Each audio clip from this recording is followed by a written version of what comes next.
Sorry to interrupt, everyone. We finally have some real dream experts joining us. Esteemed experts, this way, please. Ahem. Now, if anyone has any questions, please feel free to ask them. They must be dream experts from another land. Great! Oh, I have a question. Me first! Me first! No rush. Everyone, please line up and ask in an orderly fashion.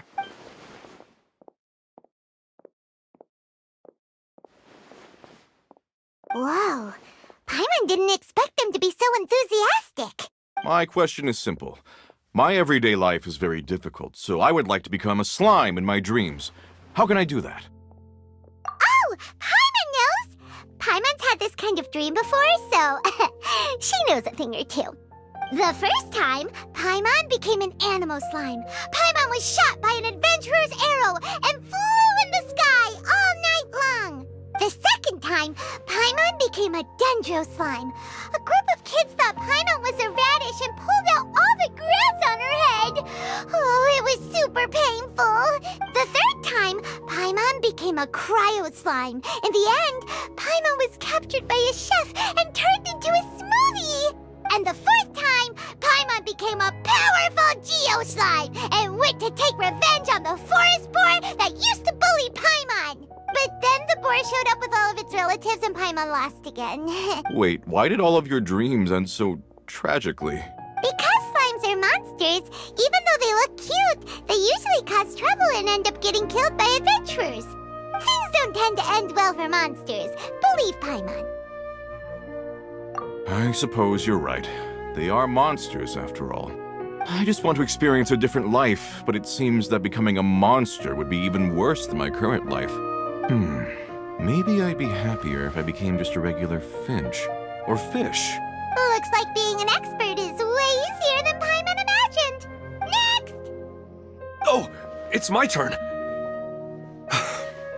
Esteemed expert, I want to know what posture I should sleep in so I can have the same dream as the one I had last night. Well? Hey, you're supposed to be helping. First, why don't you tell Paimon about the dream you want to have again? Oh, it's quite ordinary. I sat and chatted with my wife on a sunny day, listening to the breeze blowing through the valley. Why don't you just find your wife and talk with her? There's no need to wait for a dream. Well, unfortunately, she passed away. Oh, sorry. Paimon shouldn't have assumed anything. No, it's fine. I didn't make that clear. I just want a chance to see her again. Yeah, it's not really about posture. What you think about right before falling asleep is probably way more important. Oh, is that all I have to do? Think about it. If you're the one thinking about her, and you're the one that'll be dreaming about her, then it'll be easier to connect your thoughts and dreams. You do have a point. I'll give it a try tonight. Thanks for your wise advice. Oh, my turn. I want to know the name of the plant in my dream. I want to bring the souvenir box to my room into my dream. I dreamt of a raven flying over the wasteland last night. Does that have any kind of special meaning? Hey, no rush! One at a time!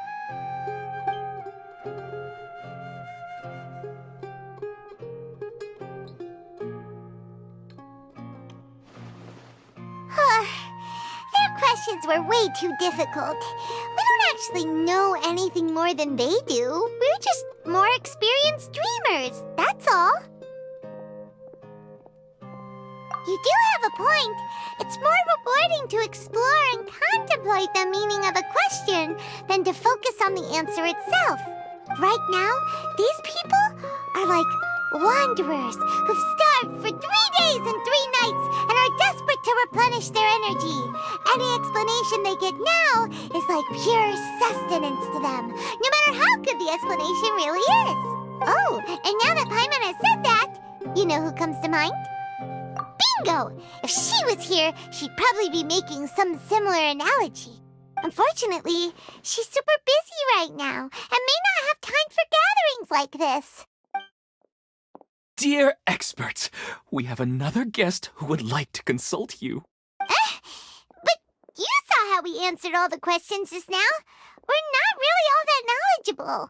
Ah, but this guest is rather special. My question is, why didn't you immediately tell me about such an interesting place? Huh? Nahida, how did you get here?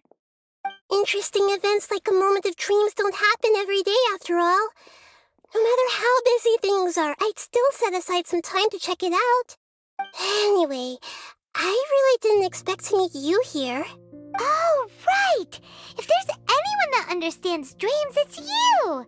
You should be able to help us answer all these questions. You're not wrong. All right, they can ask me anything. The more interesting, the better.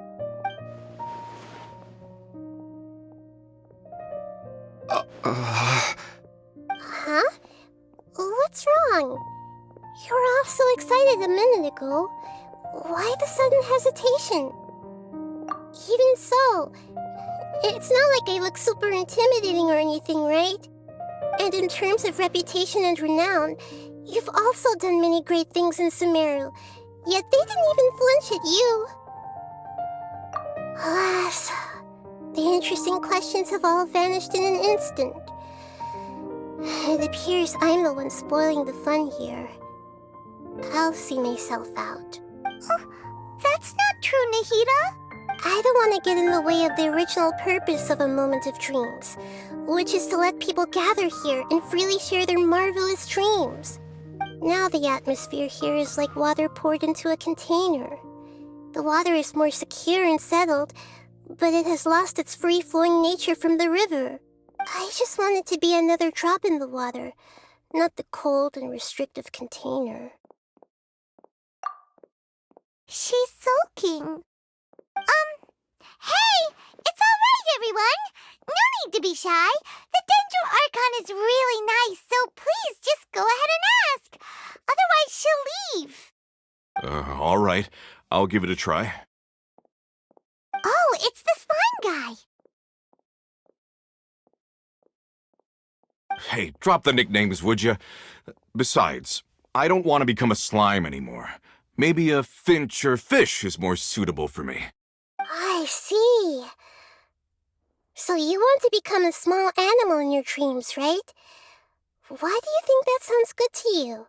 I guess I just want to experience something different. My everyday life is nothing but the same. The sky is right above me and the ocean just over the horizon, yet I remain caged in a life of monotony. So you want to experience something new in your dreams? Sorry. I'm getting a little confused. Why don't you seek out some new experiences in real life? Because if I don't work, I won't have any Mora. Sure, I don't want to be out hammering nails and cutting wood every day, but I have aging parents and young children to take care of.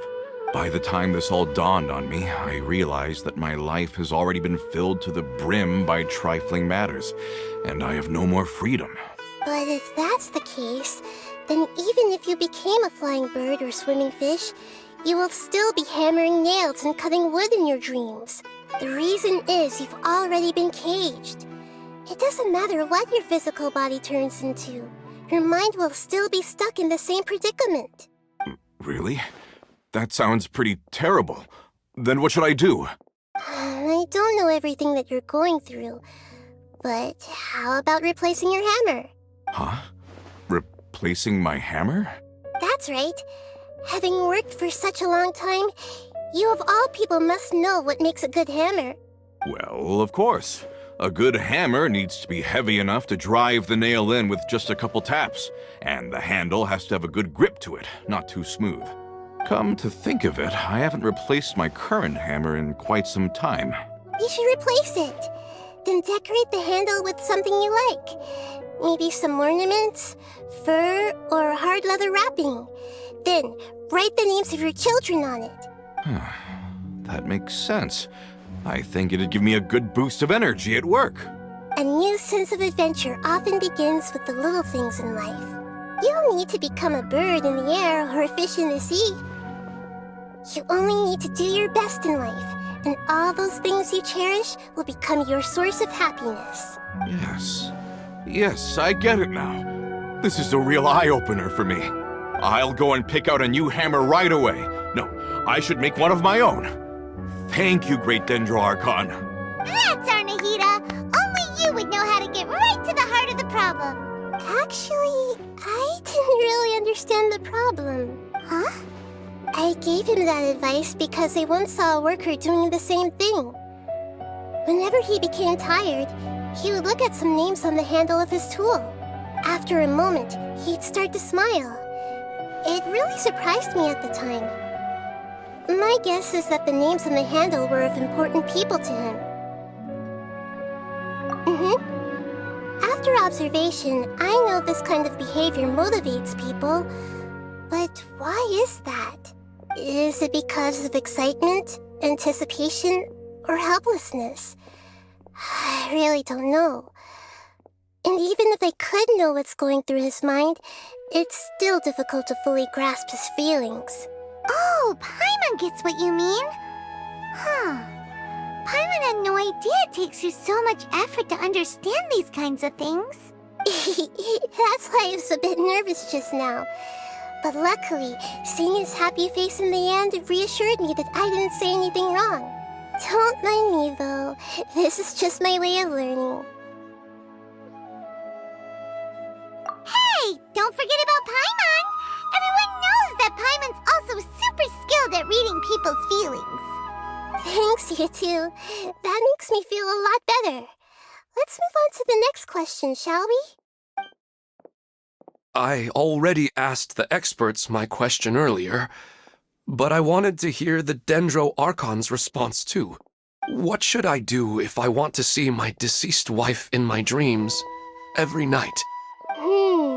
Longing for the deceased.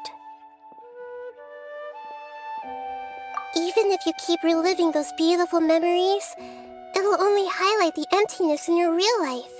If your wife were still alive, she certainly wouldn't want to see you like this, would she? No, I suppose not. But our time together in my dreams is not just reliving our past together.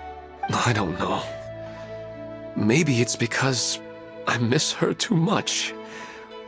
But it's really as if she had come back to life in my dreams. She even remembers each and every dream. After I wake up and then continue dreaming again later, we can pick up our conversation right where we last left off. That's really amazing. Statistically speaking, continuous dreams are extremely rare. It's almost as if my wife has obtained a second life in my dreams. But the more vivid she appears, the emptier I feel and the more painful it is when I wake up. I don't know whether to call it a blessing or a curse. Maybe all of this is rooted in your deep longing for her. Were there any unresolved matters or regrets between the two of you? I don't know. I suppose my biggest regret is that I couldn't spend the rest of my life with her. I really felt like I was ready to move on. I wouldn't be so hesitant now if it weren't for these hyper-realistic... Huh. You know, they say that whatever's on your mind is what goes into your dreams. But dreams are, and will forever be, just dreams. We are people living in the real world. It's not good to be overly obsessed with dreams. All it'll do is fill up your mind and eat away at your thoughts. Yes, I know. That's why I'm also a little disappointed in myself. I still need to take care of our child. And it's probably not good to let her see me in such a state. Anyway, thanks for your advice, Great Dendro Archon.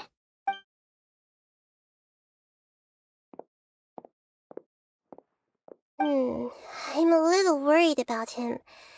I hope he can find a way to cheer up soon.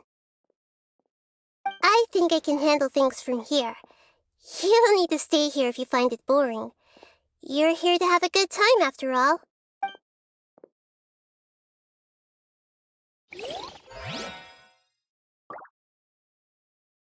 This new